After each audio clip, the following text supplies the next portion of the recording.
Hello दोस्तों, नमस्कार। मेरे YouTube चैनल में आप लोगों का स्वागत है। चलिए हम लोग स्टार्ट करते हैं वन लाइनर क्वेश्चन जो महत्वपूर्ण है, अक्सर एग्जाम में पूछे जाते हैं, उस पर हम लोग चर्चा करते हैं। आप लोगों को बता दूं, थ्योरेटिकल जो है 2-4 दिन में हम पढ़ाना स्टार्ट करेंगे, क्योंकि इसका फंक्शन जब मुझे पूरी तरह से समझ में आ जाएगा तब जो है हम थ्योरेटिकल स्टार्ट करेंगे। तो चलिए तब तक जो है वन लाइनर जो है क्वेश्चन हम लोग देखते हैं एग्जाम में, जो अक्सर पूछे जाते हैं। हम लोग पहला देखेंगे भारत का संवैधानिक विकास। संवैधानिक विकास से क्वेश्चन जो है अक्सर बनते हैं। तो चलिए हम लोग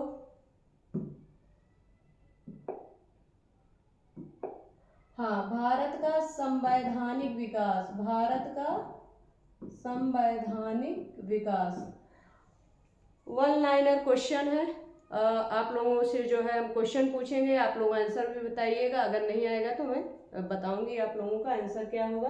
तो पहला क्वेश्चन देखते हैं। पहला क्वेश्चन है, रेगुलेटिंग एक्ट 1773 द्वारा सर्वोच्च न्यायालय की स्थापना कहाँ की गई थी। क्वेश्चन क्या है? रेगुलेटिंग एक्ट मोस्ट इंपॉर्टेंट है, अक्सर एग्जाम में पूछा जाता है। रेगुलेटिंग एक्ट तो पहली बार पूछा जाता है, कब आया था? तो 1773 में आया था। रेगुलेटिंग एक्ट द्वारा सर्वोच्च न्यायालय की, कहाँ? भारत में जो है सर्वोच्च न्यायालय की स्थापना सर्वप्रथम कहाँ की गई थी? कहाँ की गई थी? कलकत्ता में की गई थी 1774 ईस्वी में। कहाँ की गई थी? कलकत्ता में की गई थी 1774 ईस्वी में। आप लोग यह समझ गए होंगे। रेगुलेटिंग एक्ट जो आता है 1773 में आता है, और इसके द्वारा सर्वप्रथम जो है कलकत्ता में सर्वोच्च न्यायालय की स्थापना की गई थी। कब की गई थी? 1774 ईस्वी में, कलकत्ता में। आप लोग समझ गए होंगे। आगे बढ़ते हैं, दूसरा क्वेश्चन देखते हैं। भारतीयों को, किसको? भारतीयों को भारत के प्रशासन में, भारतीयों को, क्वेश्चन आप लोग ध्यान से समझिएगा। क्वेश्चन क्या है? भारतीयों को भारत के प्रशासन में भाग लेने का अधिकार किस अधिनियम के द्वारा प्राप्त हुआ? तो किस अधिनियम के द्वारा प्राप्त हुआ था? चार्टर एक्ट 1833 द्वारा। चार्टर एक्ट 1833 द्वारा। एक बार फिर से रिपीट कर देते हैं। भारतीयों को भारत के प्रशासन में भाग लेने का अधिकार किस अधिनियम द्वारा प्राप्त हुआ था? तो प्राप्त किस अधिनियम द्वारा हुआ था? अधिनियम था 1833। आप लोग समझ गए होंगे। आगे बढ़ते हैं, तीसरा क्वेश्चन देखते हैं। भारतीय विधान परिषद, ध्यान दीजिएगा, भारतीय विधान परिषद को बजट पर बहस की शक्ति किस अधिनियम के द्वारा प्राप्त हुई? भारतीय विधान परिषद को किस पर? बजट पर बहस करने की शक्ति किस अधिनियम द्वारा प्राप्त हुई? तो किस अधिनियम द्वारा प्राप्त हुई थी? भारत परिषद अधिनियम 1892 के द्वारा। भारत परिषद अधिनियम 1892 के द्वारा। अगला क्वेश्चन देखते हैं।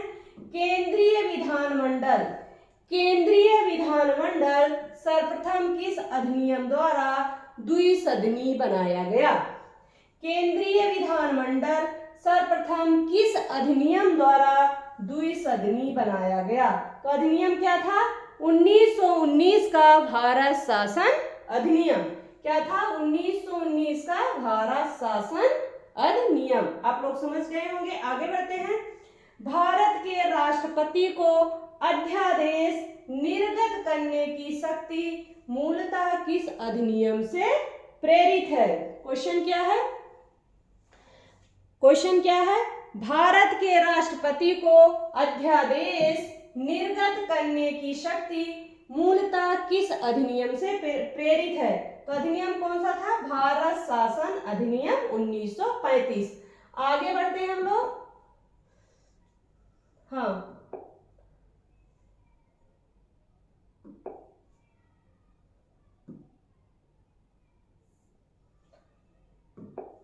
अगला क्वेश्चन देखते हैं।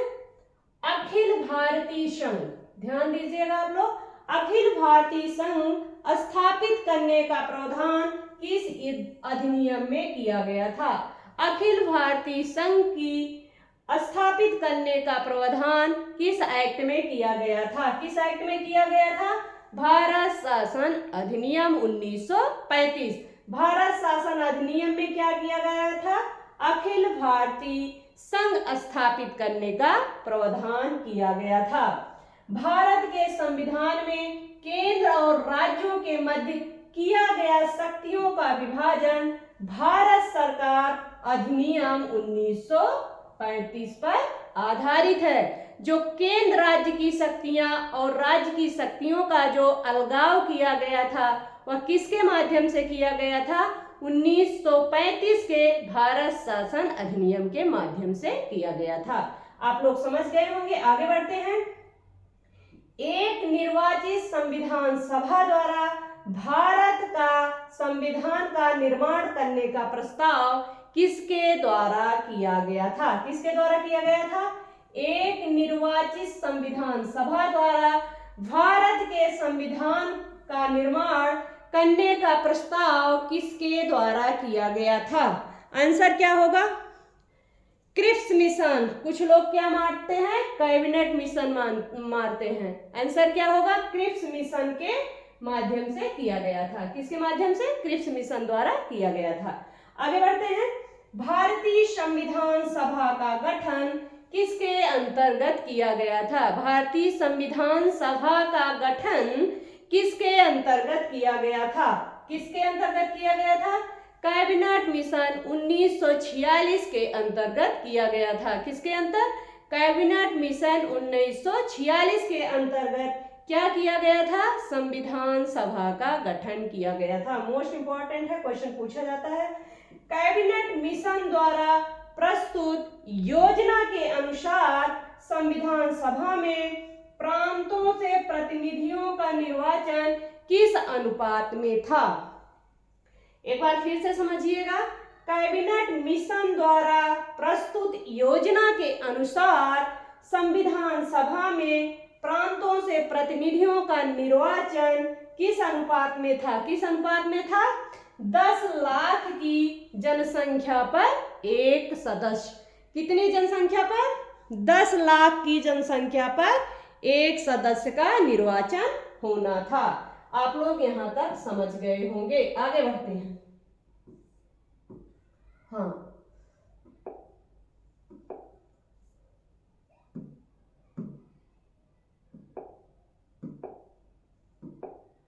चलिए भारत शासन अधिनियम। हाँ, भारत का संवैधानिक विकास देखते हैं। यहां तक हम लोग पढ़ चुके हैं।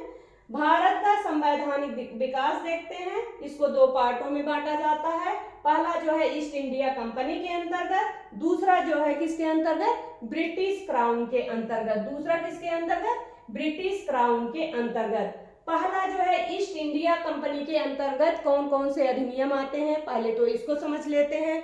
ब्रिटिश क्राउन के अंतर्गत कौन कौन से अधिनियम आते हैं, हम लोग इसको अलग से समझ लेते हैं।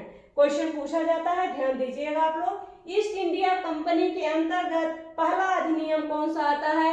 Regulating act 1773। Regulating act 1773। दूसरा कौन सा आता है?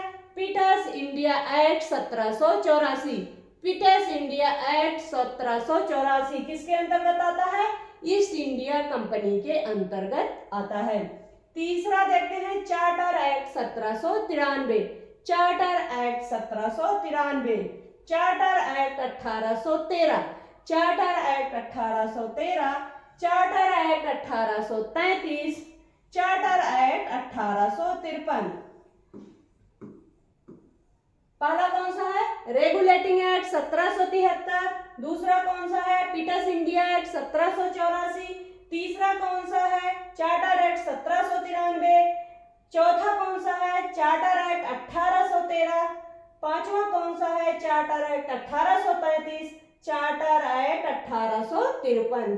कितने अधिनियम आते हैं? 1 2 3 4 5 6 अधिनियम किसके अंतर्गत आते हैं? ईस्ट इंडिया कंपनी के अंतर्गत। आगे समझते हैं ब्रिटिश क्राउन के अंतर्गत कौन कौन से अधिनियम आए थे। ब्रिटिश क्राउन के अंतर्गत भारत शासन अधिनियम 1858। भारत शासन अधिनियम 1858। भारत परिषद अधिनियम 1861। भारत परिषद अधिनियम 1861। 1892, भारत परिषद अधिनियम 1909, भारत शासन अधिनियम 1919, भारत शासन अधिनियम 1945, भारतीय स्वतंत्रता अधिनियम 1947। कितने अधिनियम आते हैं? 1 2 3 4 5 6 7 अधिनियम ब्रिटिश क्राउन के अंतर्गत आते हैं। आप लोग समझ गए होंगे, ईस्ट इंडिया कंपनी के अंतर्गत, ब्रिटिश क्राउन के अंतर्गत। ब्रिटिश क्राउन का एक बार फिर से रिपीट कर देते हैं। भारत शासन अधिनियम 1858, मेरे साथ आप लोग भी रिपीट करिएगा। भारत परिषद अधिनियम 1861, भारत परिषद अधिनियम 1892, भारत परिषद अधिनियम 1909, भारत शासन अधिनियम 1919, भारत शासन अधिनियम 1935, भारतीय स्वतंत्रता अधिनियम 1947। ये क्या है? मुख्य अधिनियम है जो ईस्ट इंडिया कंपनी के अंतर्गत और ब्रिटिश क्राउन के अंतर्गत आए हुए थे। आगे देखते हैं। हाँ, आगे बढ़ते हैं हम लोग।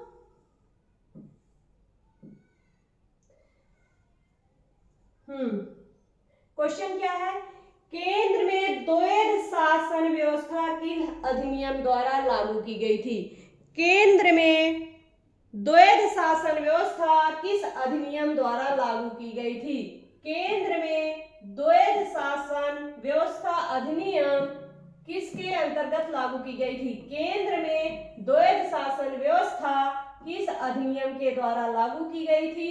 तो कौन सा अधिनियम था? भारत शासन अधिनियम 1935 था। कौन सा था? भारत शासन अधिनियम 1935 था। ब्रिटिश भारत में किस अधिनियम में भारतीय संघीय शासन का प्रावधान था? क्वेश्चन क्या है? ब्रिटिश भारत में किस अधिनियम में संघीय शासन का प्रावधान था? आप लोग बताइए, किसमें प्रावधान था? ब्रिटिश भारत में किस अधिनियम में संघीय शासन का प्रावधान था? अधिनियम क्या था? भारत शासन अधिनियम 1935। भारत शासन अधिनियम 1935।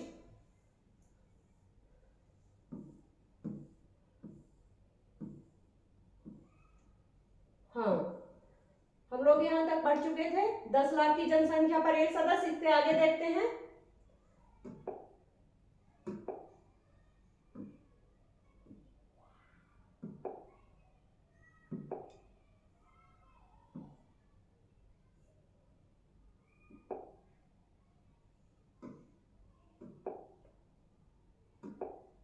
इसीलिए अभी मैं थ्योरेटिकल नहीं पढ़ा रही हूँ, इसे समझना है मुझे थोड़ा। जब मुझे चीजें समझ में आ जाएंगी ना, तब मैं थ्योरेटिकल पढ़ाना स्टार्ट करूंगी। अभी इस चीज को समझ रही हूँ मैं। चलिए, ठीक है। भारतीय संविधान का निर्माण करने वाली संविधान सभा के सदस्यों का चुनाव किसके द्वारा किया गया था? भारतीय संविधान का निर्माण करने वाली संविधान सभा के सदस्यों का चुनाव किसके द्वारा किया गया था? मोस्ट इंपॉर्टेंट क्वेश्चन है, अक्सर एग्जाम में पूछा जाता है। विभिन्न प्रांतों की विधान सभाओं के द्वारा, विभिन्न प्रांतों की विधान सभाओं द्वारा भारतीय संविधान का निर्माण करने वाली संविधान सभा का गठन किया गया था। इसके सदस्यों का क्या किया गया था? चुनाव किया गया था। आगे बढ़ते हैं हम लोग। अंतरिम सरकार वर्ष 1946 देख लेते हैं। अंतरिम सरकार वर्ष 1946। अंतरिम सरकार वर्ष 1946।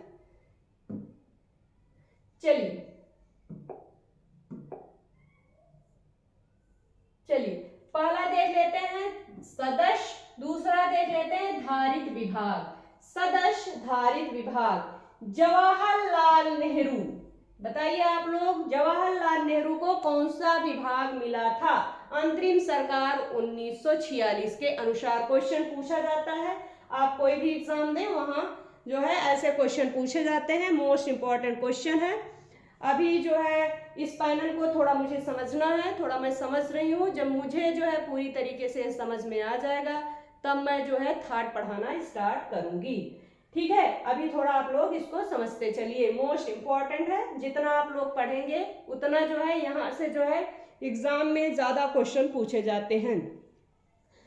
तो चलिए, जवाहरलाल नेहरू सदस्य धारित विभाग, जवाहरलाल नेहरू को कौन सा विभाग मिला था? राष्ट्रमंडल संबंधी तथा विदेशी मामले, राष्ट्रमंडल संबंध तथा विदेशी मामले, राष्ट्रमंडल संबंध तथा विदेशी मामले किसको मिला था? पंडित जवाहरलाल नेहरू को मिला था। कौन सा मिला था? राष्ट्रमंडल संबंध तथा विदेशी मामले। सरदार वल्लभ भाई पटेल, सरदार वल्लभ भाई पटेल को कौन सा विभाग मिला था? गृह सूचना एवं प्रसारण विभाग, गृह सूचना एवं प्रसारण विभाग मिला था। गृह सूचना एवं प्रसारण विभाग किसको मिला था? सरदार वल्लभ भाई पटेल को मिला था। अगला देखते हैं, डॉक्टर राजेंद्र प्रसाद, डॉक्टर राजेंद्र प्रसाद को क्या मिला था? खाद्य एवं कृषि, डॉक्टर राजेंद्र प्रसाद को क्या मिला था? खाद्य एवं कृषि। जॉन मथाई, जॉन मथाई को क्या मिला था? उद्योग एवं नागरिक आपूर्ति, उद्योग एवं नागरिक आपूर्ति। जगजीवन राम, जगजीवन राम को क्या मिला था? श्रम मिला था, जगजीवन राम को श्रम मिला था। सरदार बलदेव सिंह, सरदार बलदेव सिंह को कौन सा विभाग मिला था? सरदार बलदेव सिंह को रक्षा विभाग मिला था। कौन सा विभाग मिला था? रक्षा विभाग मिला था सरदार बलदेव सिंह को। अगला देखते हैं, लियाकत अली खां, लियाकत अली खां को कौन सा विभाग मिला था? वित्त का विभाग मिला था। लियाकत अली खान को कौन सा विभाग मिला था? वित्त विभाग मिला था। श्री राजगोपालाचारी को कौन सा विभाग मिला था? शिक्षा एवं कला का विभाग मिला था। श्री राजगोपालाचारी को शिक्षा एवं कला का विभाग मिला था।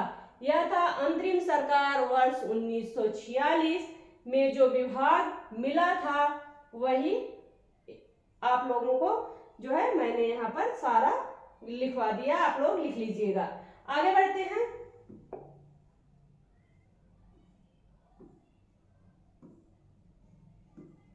हाँ, भारत शासन अधिनियम 1919 की, एक क्वेश्चन मोस्ट इंपॉर्टेंट है, ध्यान दीजिएगा आप लोग।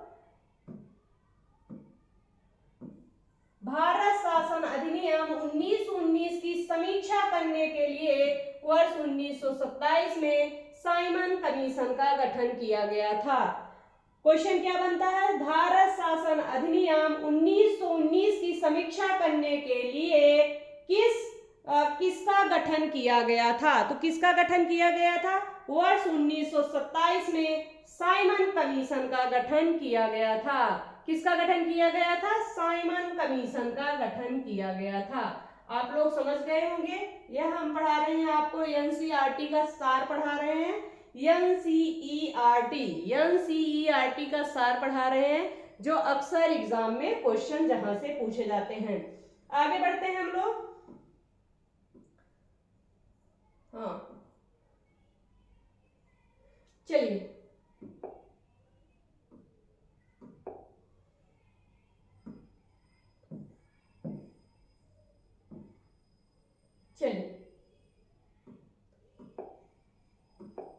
चलिए देखते हैं, भारत की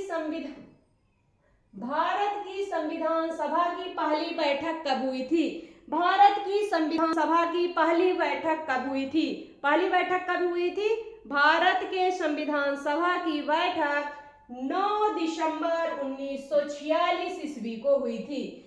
भारत के संविधान सभा की प्रथम बैठक 9 दिसंबर 1946 ईस्वी को हुई थी। मोस्ट इंपॉर्टेंट है, अक्सर एग्जाम में क्वेश्चन पूछा जाता है। आगे बढ़ते हैं। भारतीय संविधान का प्रथम प्रारूप सर बी.एन. राव द्वारा तैयार किया गया था। भारतीय संविधान का प्रथम प्रारूप सर बी.एन. राव के द्वारा तैयार किया गया था। देखिए भाई, आप लोग अंबेडकर जी को मत मारिएगा। किसके द्वारा तैयार किया गया था? भारतीय संविधान का प्रथम प्रारूप ड्राफ्ट सर बी.एन. राव के द्वारा किया गया था। किसके द्वारा? बी.एन. राव के द्वारा किया गया था। भारतीय संविधान